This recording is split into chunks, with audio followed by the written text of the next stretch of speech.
Welcome back to Bleav in Colts. I'm Lawrence Owen. With me, as usual, is my guy, Jerraud Powers. And today we have a very special guest, Jerraud. Let's help me welcome in Bryan Cox Jr., defensive end for the Indianapolis Colts. Bryan, how are you doing, man? Man, I'm great, man. I can't complain. I'm doing really well. Man, how are you liking the indie culture, the indie scene so far since you've been there for a few days? So yeah, man, I had went up for a mandatory mini camp, and I was up there for a few days, and everything. Honestly, it was real cool because I've been on about let's see, it's my fourth team now, and I just feel like the culture and just like kind of everything in the building, everything just kind of flows real smooth, and everybody's like real cool, friendly. It's a real good like team atmosphere. I said the same thing when I got to Indianapolis as a rookie, man. Everything just seemed real family based, real family oriented. Right.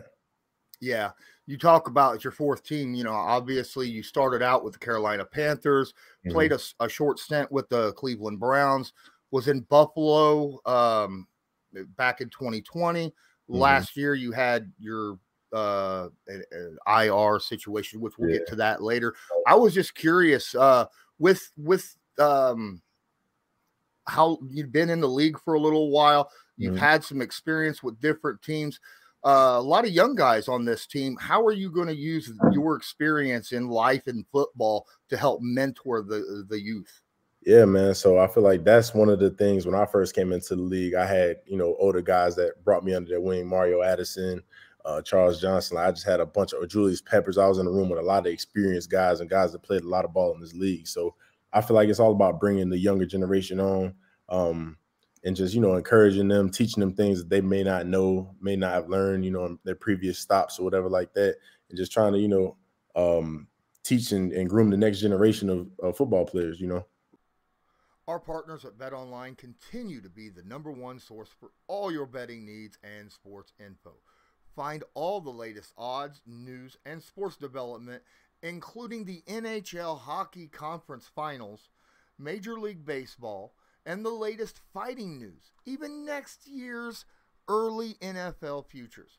Head over to the website or use your mobile device to sign up today to receive your 50% welcome bonus on your first deposit. Just use our promo code BLEAV, that's BLEAV, to get the bonus and get into the action. Bet online, where the game starts. Yeah, that sounds good. You said that you mentioned just a second ago that you've been on a couple teams now and now finding your place in Indy. What do you think you need to do going into this season to try to find that niche? I know I've talked to a couple guys that have bounced around, and all of a sudden, they find that one team to where it just works. The culture's right, the system fits. They're using your strengths the way they need to. What do you think you need to do to show Indy that you can fit in this scheme to where you can kind of stay around for a little bit if you get the opportunity to play? I just believe first, man, I just think I'm a ball player. So I don't care what scheme. It doesn't matter. I just feel like any system, I can do whatever. I can stand up. I can put my hand in the dirt. So I'm just, trying to show versatility. Show I could do the special team stuff. I could do, I'm going into year 6. I can still run, I can still do all of those things that, maybe a year 1 or 2 guy can do. And it's just like I also have the edge and experience. You know what I'm saying? I've been out there. I've played in real NFL games, playoff games. So it's just like I feel like it's an extra little edge of experience and then just knowing football so well. I'm sure you get asked an awful lot by everybody. Hey, man, do you know Bryan Cox? So I was just wondering, with having a father that's been so prominent in the NFL in the past and growing up and having his name, what's that like with you right now?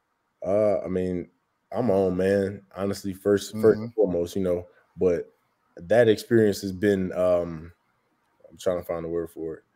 It's really a double-edged story because as many people that like my father, there's a lot of people that didn't like him. So it's like, I kind of got to check your temperature first to see which side you're on, if you like him or didn't, when you bring his name up.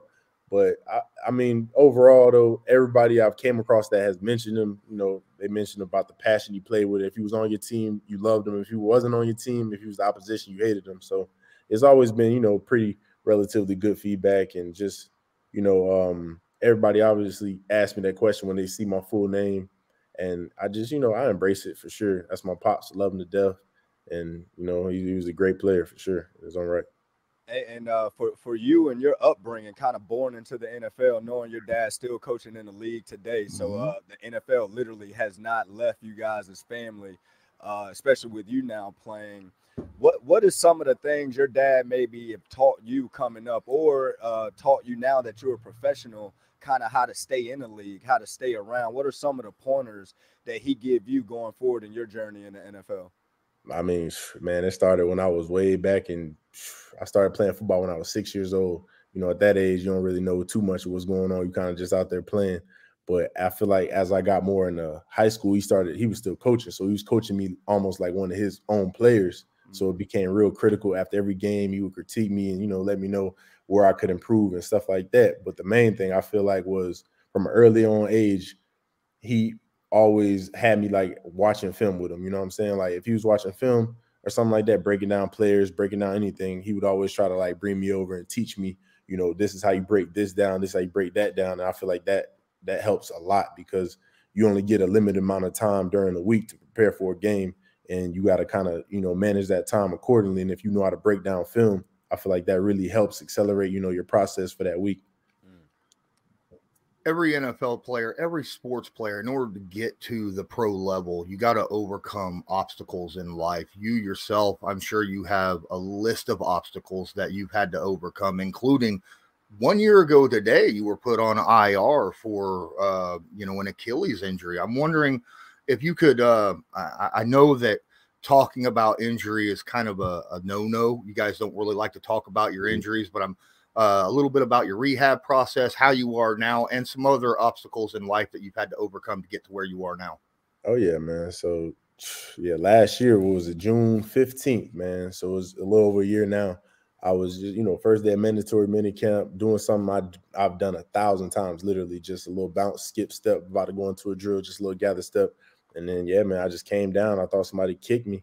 I looked back, nobody was there. And then trainers came over, they checked me out, and then pretty much, carted me in. And it was confirmed. And I went and got an MRI and all of that type of stuff. But, yeah, it's just it was a really interesting rehab because I feel like being out of ball for that long, like that was the first year I hadn't been in ball in, I don't know, maybe 10 years, so it's like you have to really reflect and kind of like find something else that, can grab your attention. You know what I'm saying? We don't have that stimulus of ball, like, you know what I'm saying? So it really was difficult, but at the same time, I felt like it was really good for me as my development as a man, just to be able to, okay, the one thing that was taken from me that I kind of identified my whole life around, then you have to kind of figure out, other things. I started picking up books, reading a little bit, just, trying to gain some knowledge, man, just try to take that next step, because I feel often a lot of us become stagnant in our regular everyday lives, because when you're dependent on ball and that's all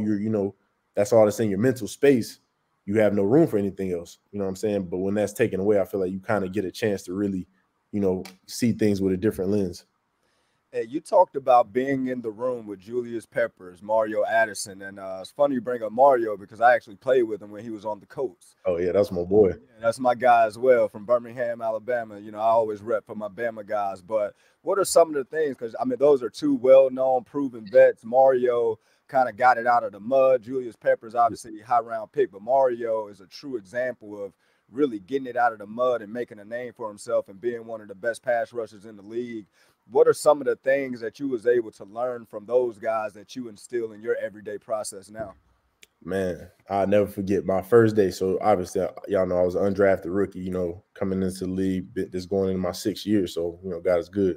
My very first day going into Carolina, Mario was there. He was working out or something. He had just got done working out. We was me, maybe like 3 other guys we had to work out, So he comes in and literally, like, we're all like kind of sitting in this little area, and I'll never forget. He just came in there and was like, man, whatever y'all do, y'all go hard. Y'all leave it all out there. You know what I'm saying? He kind of gave us some positive words. And me, I was, I'm not used to that. I'm thinking, oh, this guy plays the same position as me. He don't want, he don't want me in here. But at the same time, it never was that with him. It was always, yeah, I'm trying to bring the other guys along. I'm trying to bring everybody, up. So I always felt like that was one of the things I've taken away from him is not, never to hate on the youth and hate on the younger guys coming up. You want to help those guys, you know what I'm saying? Because that's the next generation. Like, it's never like been a situation where you can't be scared to compete in this league. So why not, try to help and bring somebody else along? I feel like, you're not trying to do that, then it shows you kind of scared to compete, in my opinion. Speaking of other guys, like you said, you was part of the mini camp here for the Colts, and now there's a couple guys that obviously wasn't part of mini camp. Darius Leonard obviously had that back surgery. Kenny Moore tweaked something, on day one. I'm wondering, was there any guys on the field where you got on the team and you got out there and you started practicing and you were like, this dude caught your eye, like, wow, that's something that's different that I haven't seen? Well, I mean, honestly, the tempo was pretty like dialed down, so it wasn't really one of those situations where I got to evaluate anybody else or anything like that. It was pretty slow walkthrough, type tempo. So I guess during camp I'll be able to, have a better idea of, some of those things.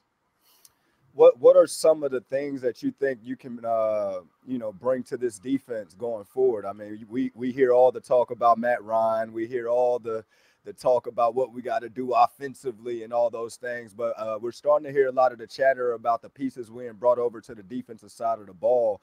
And now with you, that added piece, especially with the pass rushers that we have already, trying to find that depth, trying to get that whole room solidified. What do you think you can bring to the table so the Colts fans got something to look forward to going into training camp?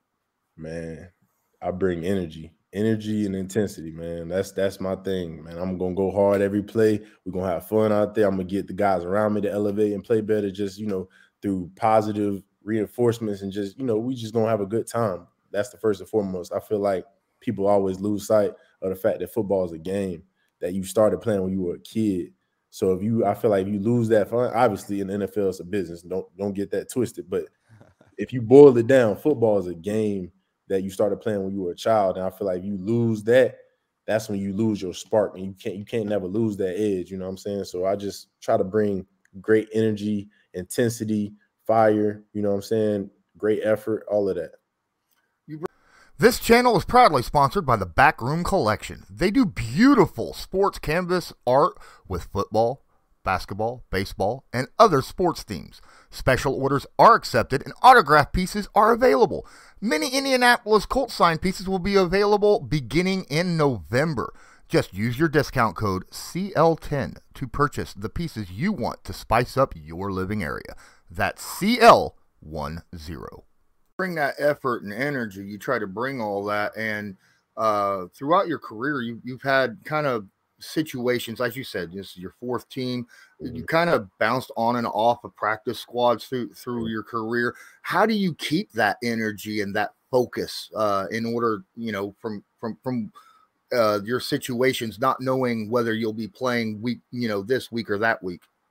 It's tough. It's definitely not something that's easy, but like when you love the game, you know what I'm saying? It's not that hard. You know what I'm saying? I just feel like the love for the game takes over, like whatever situation you may be facing. If you still love ball, you're going to love ball regardless. Like it's not going to be a situational thing. So I just feel like you got to just continue to love the game and, give the game everything you got, and then it'll reward you. So you just got to keep going and stay consistent. Got you, man. I guess the last question I have for you is, as a pass rusher, and I know one of the greatest pass rushers of all time that lives in Indianapolis that work with pass rushers on a daily basis. Have you reached out to Robert Mathis, or if anybody got a chance to reach out to be able to go and work with him on a possibly? I have not, but I definitely would like to. That'd be great, man. I used to watch him and Dwight growing up, man. Those two used to get after it, man. So that definitely would be, I feel like, a good experience, to gain some knowledge and some more experience working with him. Absolutely. Now, I'm going to end this with a more of a lighthearted question, not so focused on football. A little bit about you. Could you give guys a little information about you, some of your likes, type of movies you enjoy, the food restaurants you go and check out, things, video games. What's up with you, man? Man, so listen, I'm a big foodie. I love food. I'm a big seafood guy. I love oysters, crab legs, all that type of stuff. My favorite place probably. So I live in Atlanta. My favorite place to go to in Atlanta is C&S Oysters.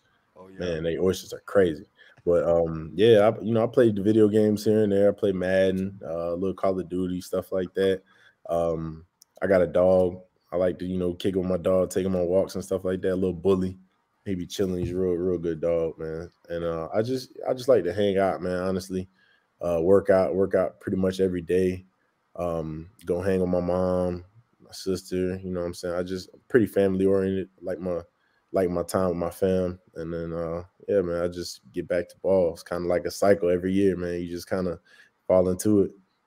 Man, I'll tell you what, you like seafood. Indy's kind of got a special restaurant in town, well known, called St. Elmo's. All right. You need to go check that out while you're in town. I promise you. Check that one out. All right. All right. Well, thank you so much for joining. I appreciate you. Is there anything else you want to talk about, Jerraud? No, I was telling them, check out Country Kitchen too. You're looking for a soul food spot? Country Kitchen is the best soul food spot in Indy. Trust me. You got to tell me twice. That's my second favorite kind of food right there. That's soul food. There. Yeah, oh yeah, I love soul food too, man. Oh, all right, man. Anything you want to let the viewers and listeners know, Bryan, before we go? Something that we hadn't covered or anything? Man, I think we covered everything, man. Just everybody out there, just keep going hard every day. No matter what you do, no matter what it is you do, just go hard at it. And then, it's going to reward you. Just keep going. Awesome. Awesome. Well, thank you so much. This was Bleav in Colts, brought to you by Bet Online. And until next time, I'm Lawrence Owen. That was Jerraud Powers. With us, special guest Bryan Cox Jr. And until next time, go Colts. Go Colts.